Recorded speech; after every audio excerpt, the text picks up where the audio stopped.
Film کی کہانی شروع ہوتی ہے ایک جیل سے، جس کے اندر ایک قیدی کو زنجیروں میں جکڑا دکھایا ہے، اور پھر جیل کے سپاہی وہاں آ کر جیل کھولتے ہیں اور اس قیدی کو گھسیٹتے ہوئے جیل کے اوپر ایک بالکنی میں لے جاتے ہیں، جہاں اس شہر کے لوگ چیختے چلاتے ہوئے نظر آتے ہیں۔ لوگ غصے سے اس آدمی کو دیکھ کر قاتل، خونی، درندہ کہتے ہوئے نظر آتے ہیں، اور جیلر ایک گارڈ کو سزا کا اعلان پڑھنے کو کہتا ہے۔ گارڈ بھیڑ کے سامنے کہتا ہے کہ کورٹ نے 2 دن بعد اس قیدی کو پھانسی کی سزا سنائی ہے، لیکن پھانسی سے پہلے جلاد اس کو سولی پر لٹکا کر اس کے ہاتھ پاؤں توڑ دیں گے، اور یہ سن کر لوگ خوشی سے جھوم اٹھتے ہیں۔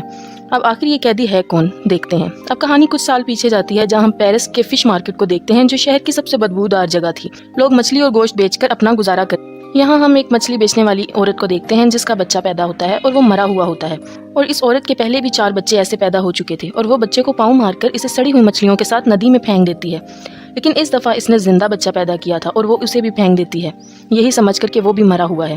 اب وہاں پڑی بدبودار مچھلیوں کی بو سونگھ کر وہ رو پڑتا ہے، اور وہاں کھڑے لوگ اس بچے کو دیکھ لیتے ہیں اور اس کی ماں کو برا بھلا کہتے ہیں۔ یہ بچہ وہی قیدی تھا جس سے سزا کا حکم ہوا تھا۔ اس قیدی کا نام جان تھا۔ اس کے پاس 2 خصوصیت تھی، ایک یہ کہ اس کی ناک ایسی تھی جو سونگھنے کا کام بہت اچھا سر انجام دیتی تھی، اور دوسرا یہ کہ جب بھی کوئی اسے خود سے دور کرتا، اس شخص کی کسی نہ کسی طرح سے موت ہو جاتی، جیسے کہ اس کی ماں جو اسے پیدا کرتے ہی پھینک دیتی ہے۔ اسے پھانسی کی سزا سنائی جاتی ہے، اور جان کو ایک میڈم گیلاٹ ہوتی ہے، اس کے یتیم خانے میں بھیج دیا جاتا ہے، جو صرف پیسے کے لیے بچوں کو پالتی تھی۔ لیکن یتیم خانے میں کچھ بچوں کو ڈر ہوتا ہے کہ ان کی جگہ نہ چھن جائے۔ وہ جان کو مارتے ہیں، لیکن گیلاٹ درمیان میں آ کر انہیں بچا لیتی ہے اور ان بچوں کو مارتی ہے، اور یتیم خانے میں کچھ مشکل حالات دیکھنے کے بعد جان 5 سال تک بول نہیں پاتا، مگر وہ سونگ کر ہر چیز کا پتہ لگا لیا کرتا ہے۔ اب 13 سال کی عمر میں یتیم خانے میں جگہ نہ ہونے کی وجہ سے گیلاٹ اسے جانوروں کی کھالیں لینے والے آدمی کو بیچ دیتی ہے۔ جیسے ہی جان وہاں سے جاتا ہے، کچھ چور گیلاٹ کو مار کر اس کے سارے پیسے چرا لیتے ہیں۔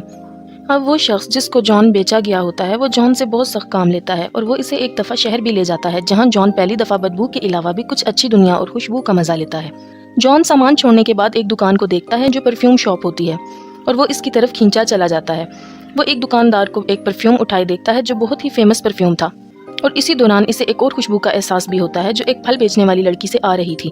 وہ اس کی طرف کھینچا چلا جاتا ہے۔ وہ لڑکی اسے بھوکا سمجھ کر کچھ پھل دیتی ہے، اور وہ اس کا ہاتھ پکڑ لیتا ہے، جسے دیکھ کر وہ ڈر جاتی ہے اور بھاگ جاتی ہے۔ اب جان اپنی سونگنے کی ایبلٹی سے اسے ڈھونڈ لیتا ہے اور اس کے پیچھے جا کر بیٹھ جاتا ہے۔ لڑکی کو لگتا ہے کہ کوئی ہے اس کے پیچھے، اور وہ ڈر کے مارے چیختی ہے، تو جان اس کا منہ دبا لیتا ہے اور لوگوں کے ڈر سے دبائے رکھتا ہے کہ لوگ اکٹھے نہ ہو جائیں، اور جیسے ہی لوگ جاتے ہیں اور وہ لڑکی کے منہ سے ہاتھ ہٹاتا ہے تو وہ مر جاتی ہے، اور اس کی خوشبو آہستہ آہستہ ختم ہو جاتی ہے، اور جان حیران رہ جاتا ہے کہ خوشبو کہاں گئی۔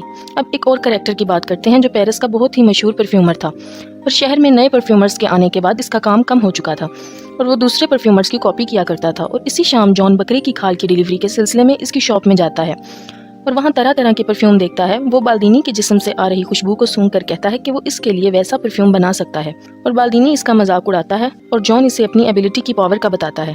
اب بالدینی اسے ایک اور موقع دیتا ہے۔ جان مختلف پرفیوم بنا کر بالدینی کو دیتا ہے، جسے سونگھ کر اسے امور اینڈ سائکی کی خوشبو آتی ہے۔ یہ بہت ہی فیمس پرفیوم تھا، اور وہ حیران رہ جاتا ہے۔ یہ سب دیکھ کر جان اسے بتاتا ہے کہ میں اس سے بھی کئی زیادہ اچھے پرفیوم بنا سکتا ہوں، اور اسے سونگھ کر بالدینی کو اپنی گرل فرینڈ کی یاد آ جاتی ہے۔ اس کے پاس بہت ٹیلنٹ آ چکا تھا۔ اب جان کو وہ گریمل سے خرید لیتا ہے۔ اب اسی رات گریمل شراب کے نشے میں ندی میں گر کر مر جاتا ہے۔ جان کی وجہ سے بالدینی اور اس کے پرفیوم پورے پیرس میں مشہور ہو چکے ہوتے ہیں، اور وہ جان کو اپنے پرفیوم بنانے کے طریقے سکھاتا ہے۔ وہ جان کو بتاتا ہے کہ ہر پرفیوم کے 3 سیٹ ہوتے ہیں، ہر سیٹ کے 4 الگ الگ خوشبوئیں ہوتی ہیں، یعنی کہ ٹوٹل 12، اور 12 خوشبوؤں کو انسان آرام سے پہچان سکتا ہے۔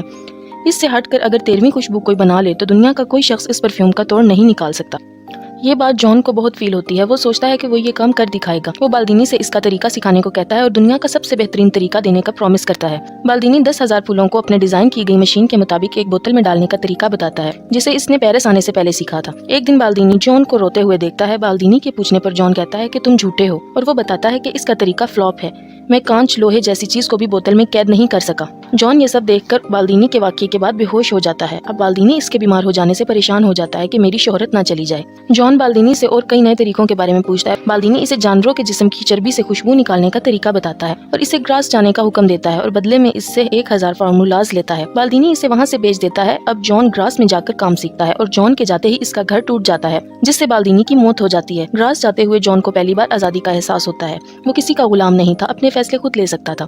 اب گراس جانے کے 2 راستے ہوتے ہیں، ایک گاؤں سے جاتا ہے اور دوسرا پہاڑوں سے۔ اب وہ پہاڑ سے جانا شروع کر دیتا ہے۔ راستے میں اسے ایک غار ملتا ہے جہاں وہ آرام کے لیے رک جاتا ہے۔ وہ وہاں سکون سے سو جاتا ہے اور